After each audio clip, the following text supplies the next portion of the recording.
If we were standing in your physical shoes, we would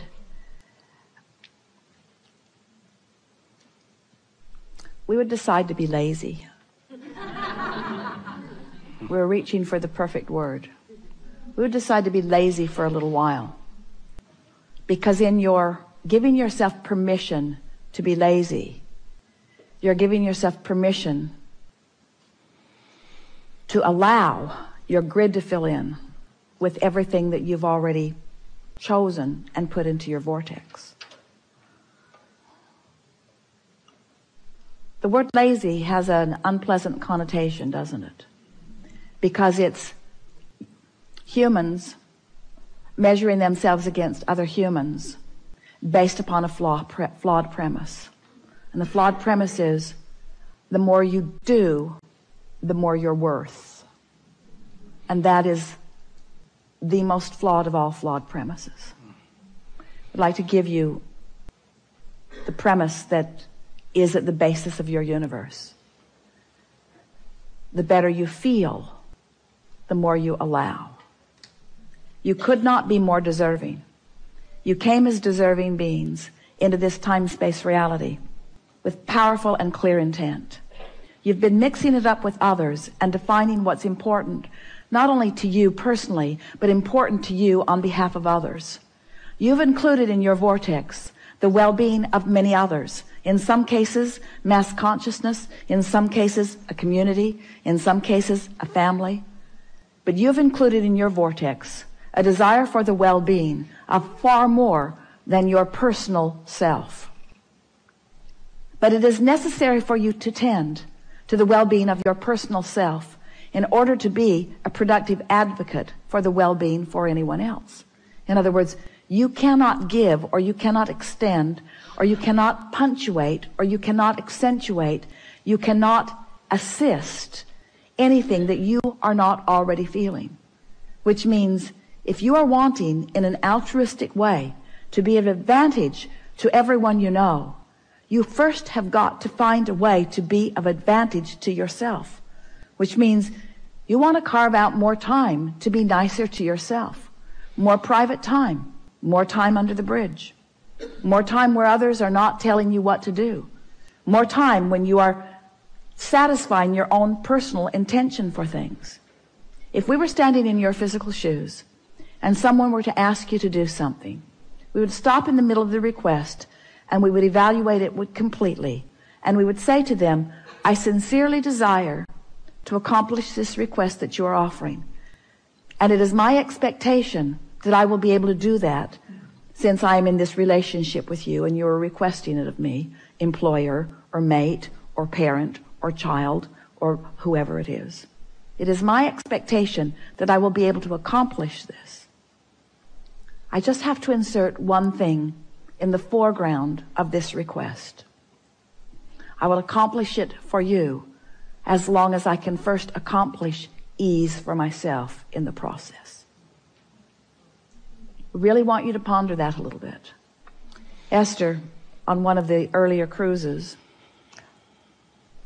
made sure that everyone received an easy button from Staples. Everyone got one.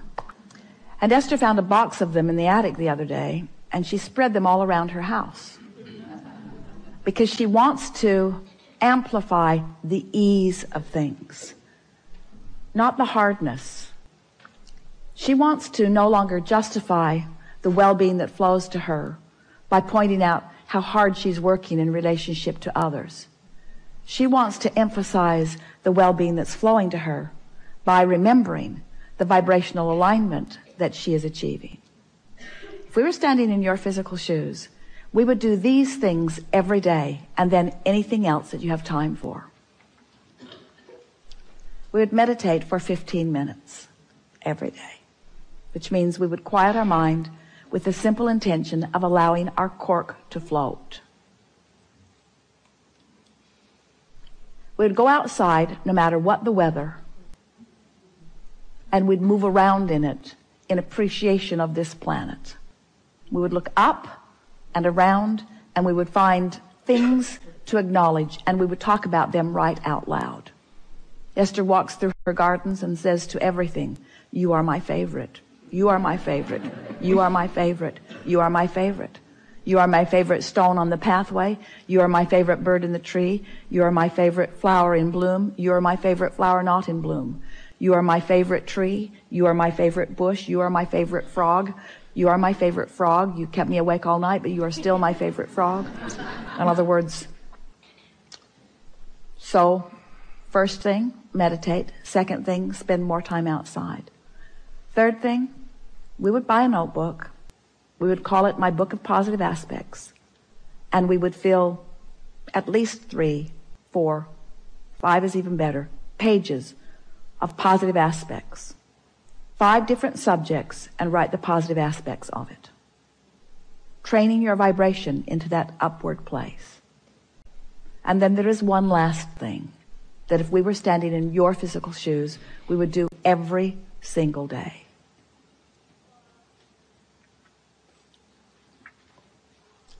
We would look upward and outward.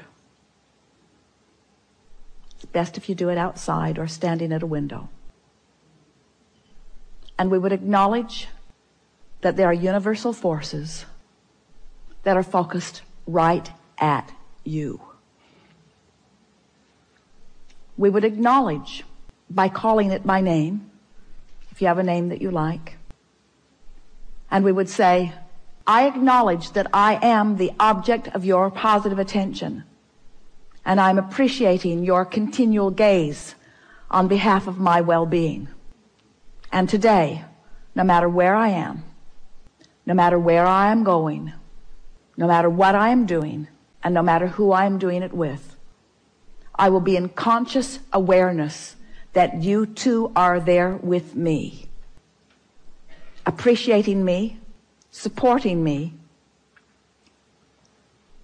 assisting me, acknowledging me, inspiring me, guiding me, having fun with me, acknowledging me, supporting me, assisting me, inspiring me, helping me, guiding me, aware of me, loving me, showing me, inspiring me, guiding me, helping me, uplifting me, showing me. Get into an endless loop of that acknowledgement and watch what begins to happen in your life as soon as this day. Your vortex is filled to the brim with specific requests that you have put there and that you are deserving of the realization of. And it's time for those realizations to be flooding into your experience at a rate that will astonish those who surround you.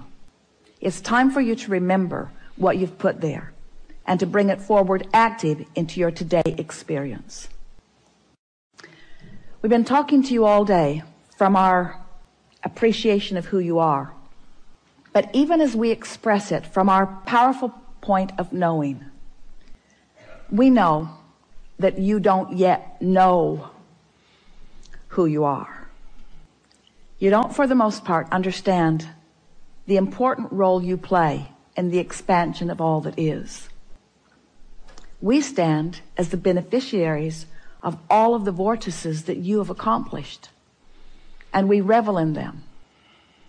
But it is our powerful desire that you now, here in your physical bodies, allow yourselves to be the recipients of the physical manifestation of those things that you have put there. Because that was the plan. You didn't say, I'll go forth and fill up a vortex full of things that I care about and deny myself of the realization of them. You said, I'll go forth and I'll experience the fullness of that, you see.